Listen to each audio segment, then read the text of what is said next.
So imagine you're in a workplace or, I don't know, an industry that has just suddenly turned completely toxic. Your first instinct might be to, shine brighter to try and fix it. But what if the smartest thing you can actually do to survive is to just completely hide your brilliance? Yeah, it really goes against, well, almost everything we're taught about leadership, right? We're Wow. so culturally conditioned to stand out, to illuminate the dark corners. Right. But sometimes illuminating the room just shows the predators exactly where you're standing. Wow. Yeah. Okay, so let's unpack this because operating in a hostile environment is something, unfortunately, so many people are facing right now. Absolutely. But real quick, before we get into the actual survival mechanics of all this, a quick heads up for you listening. This deep dive is brought to you by the YOWAYOW app. It's a really fantastic tool. It is, and it's actually now available for download on the Apple App Store, so I highly recommend grabbing that. Plus, the concepts we're exploring today are beautifully mapped out in our companion book, The Mind Key to the I Ching, which is officially available right now on Amazon. Which is, perfect timing. Because those concepts provide just this incredible framework for navigating the exact kind of professional or personal winters you were just talking about. Yeah. Today, we're looking at Hexagram 36 Yeah. from this ancient philosophy. It's known as Ming Yi. And a rough translation of that is the darkening of the light.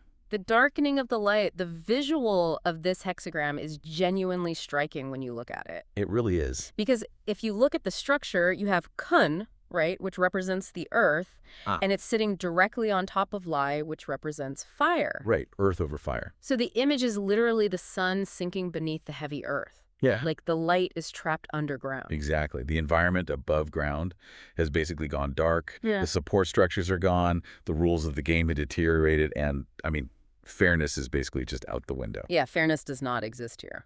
But the really crucial part of that image is that the fire, your talent, your drive, your core capabilities, it's still burning. It's just buried.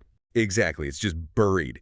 So the mission for this deep dive is to extract practical everyday tactics for when the lights go out.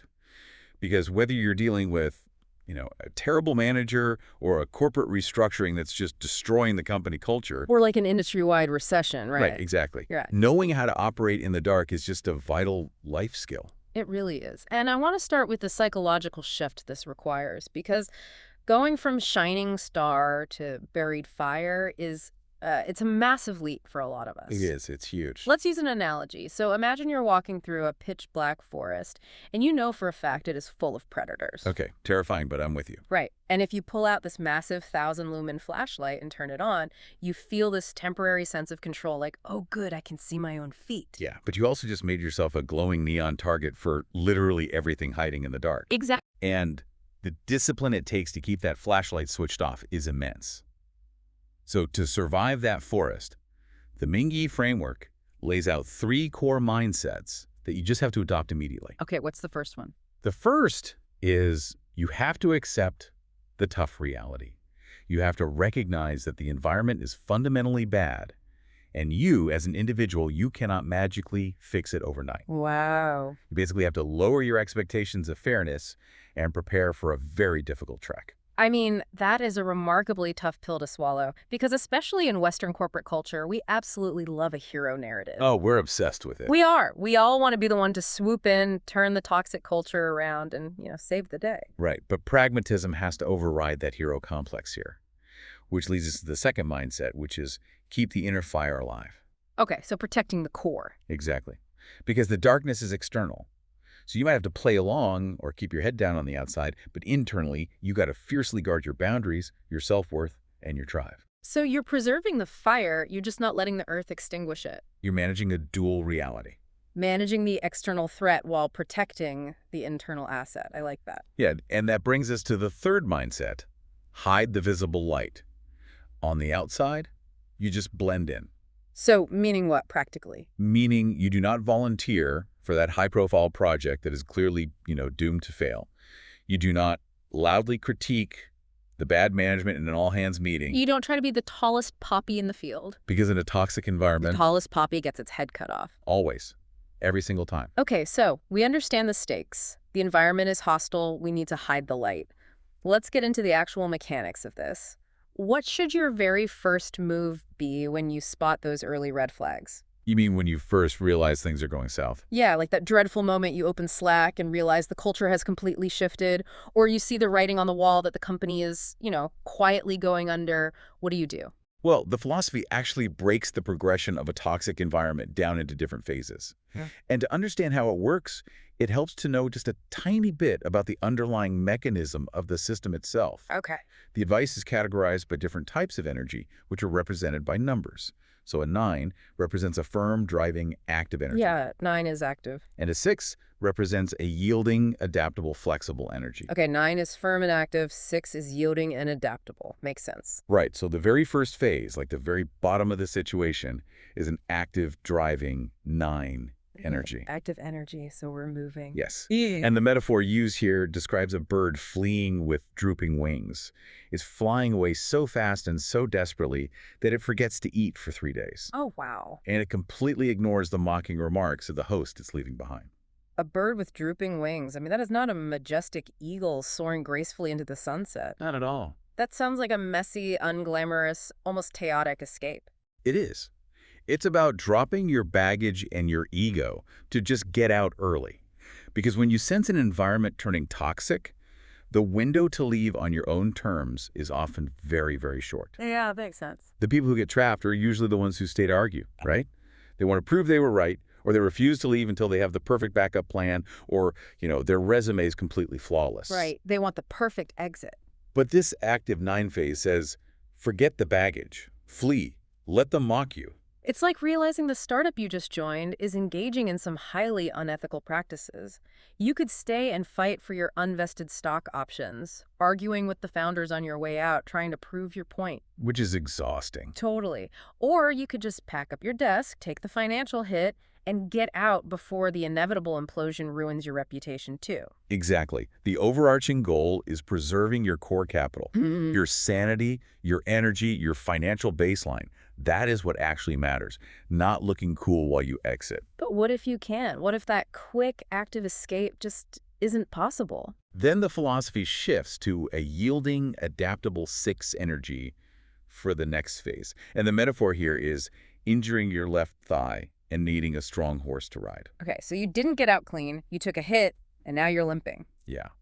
And the specific choice of the left thigh is really fascinating here, because in this metaphorical language, the thigh represents locomotion. It's your ability to move forward and make progress. So if your thigh is injured, your momentum is completely stopped. Exactly. You are wounded. Maybe your confidence is totally shot after months working under a toxic boss. Or, your small business's cash flow is severely damaged by a sudden market downturn. And the strong horse, where does that come in? The strong horse is external support.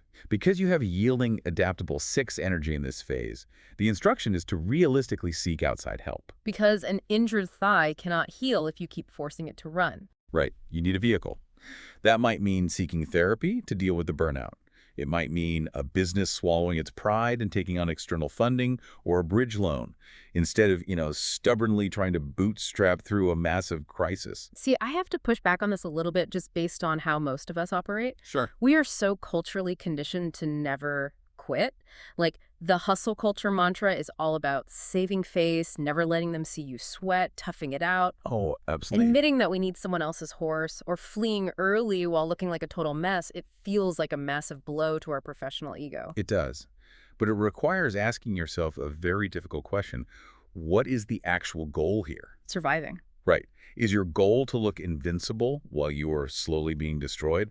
Or is the goal to survive and eventually thrive again? Vanity is a luxury you absolutely cannot afford in a crisis. That's a great way to put it. Vanity is a luxury.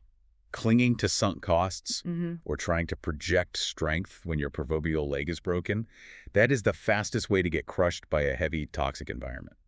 Because if the earth is heavy and the sun is buried, pretending you're perfectly fine just means you get buried faster. Exactly. Pragmatic survival just has to be the ultimate win. There's no shame in acknowledging a soft spot and finding a rigid support structure to lean on. And that pragmatic survival takes many forms, depending on your leverage. Right. Let's say you can't just run away on day one. Right. You're under contract, or it's a family business, or you just desperately need the paycheck while you look for another job. You literally have to operate within the mess. Which is a very common, very stressful reality for a lot of people. It really is. So when you're operating inside the mess, the framework shifts back to a firm, active 9 energy.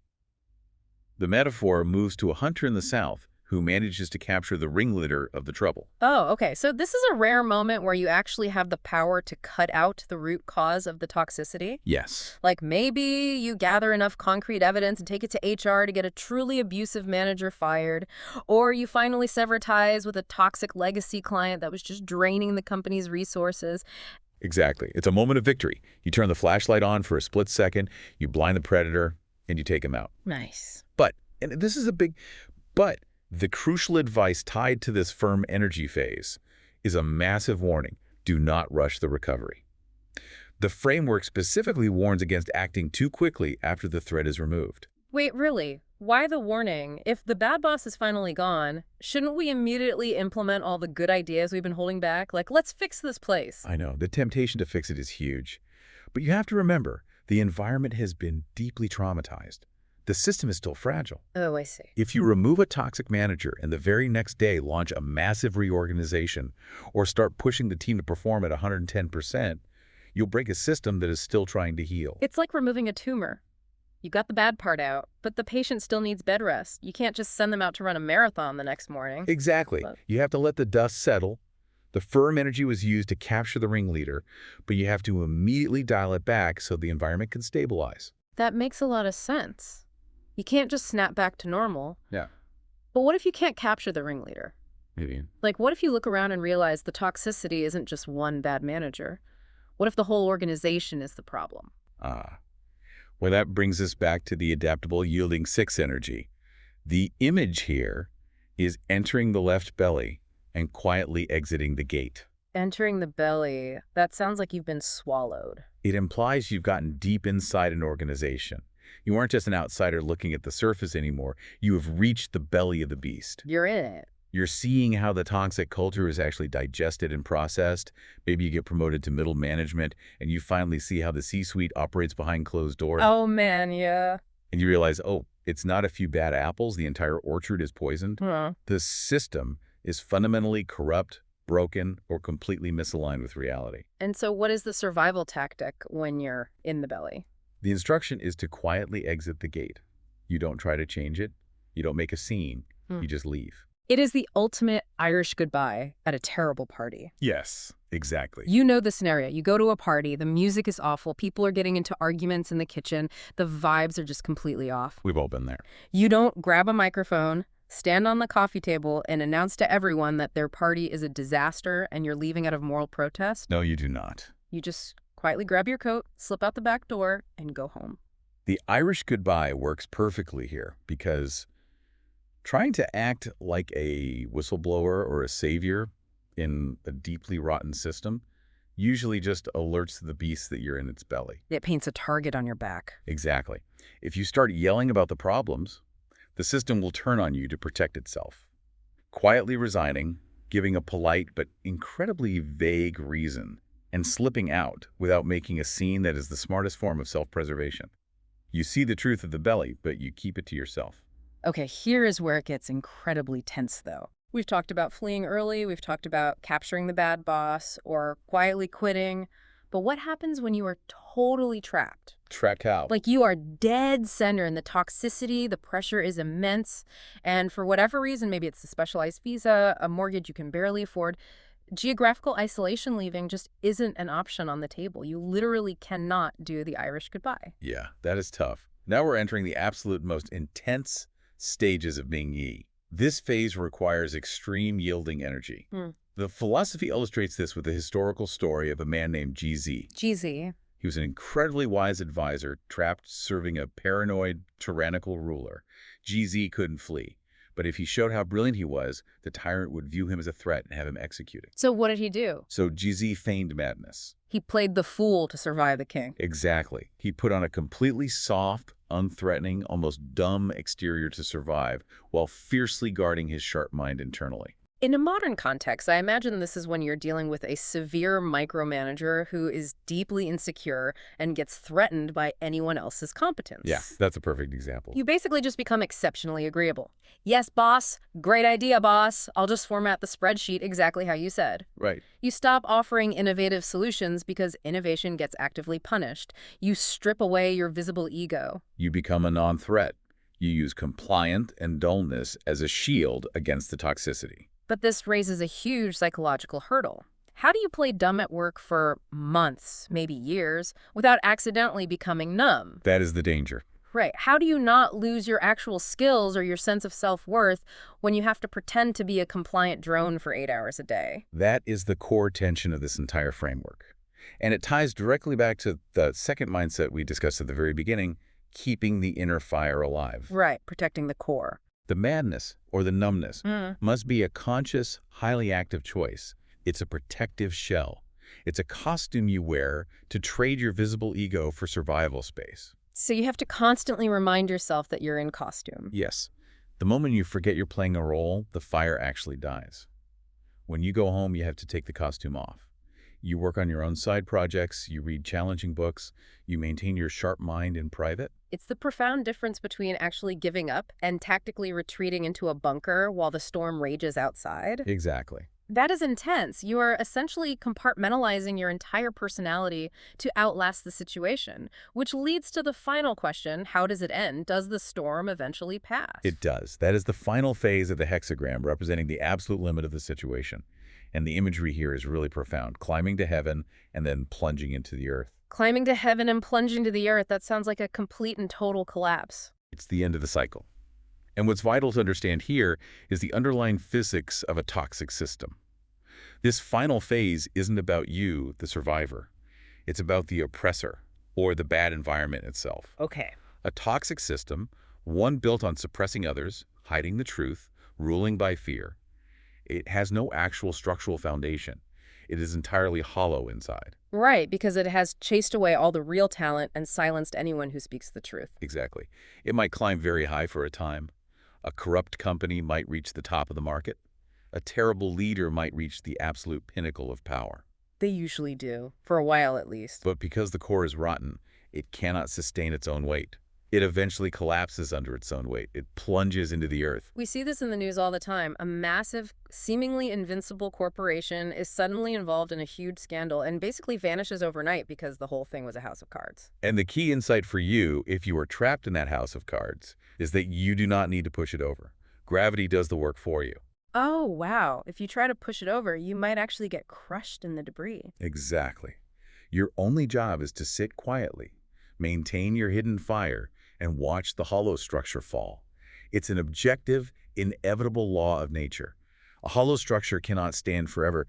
You outlast it by preserving your energy. So if you're in the middle of a toxic meltdown, your job isn't to be the hero who slays the dragon. Your job is to wait for the dragon to exhaust itself and collapse from its own bad habits. You secure the baseline, you keep your fire buried and safe, and you simply wait for morning. This has been an incredibly powerful shift in perspective. If we boil all of this down to a single core insight, it really is about choosing pragmatic survival over vanity. 100%. When the environment goes dark, you don't try to be the sun. You drop the ego, you ask for the horse when you're hurt, you do the Irish goodbye when the belly is rotten, and you play the fool to protect the genius inside until gravity takes care of the rest. Surviving the winter with your core intact is the ultimate victory. It really is. But, I want to leave you with one final scenario to mull over. Because surviving the dark forest is really only half the journey. Okay, what's the other half? Imagine you've done it. Hmm. You successfully hid your light, you survived the hostile environment, the toxic system finally collapsed, and you made it back home. You're safe. You're finally out of the woods. Right. But after spending so long in a defensive, secretive survival mode, where you had to view everyone as a potential threat, where you had to meticulously hide your true thoughts, how do you turn that off?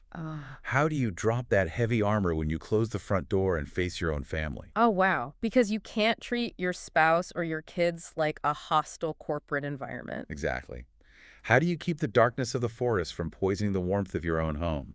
Transitioning from that intense defensive posture back to vulnerability and connection is perhaps the hardest shift of all. That is a massive question, and I have a feeling that navigating that exact transition, bringing the fire back above ground, is what we're going to have to explore next time. I think so. Until then, keep your inner fire burning safely, and thank you for joining us on this deep dive.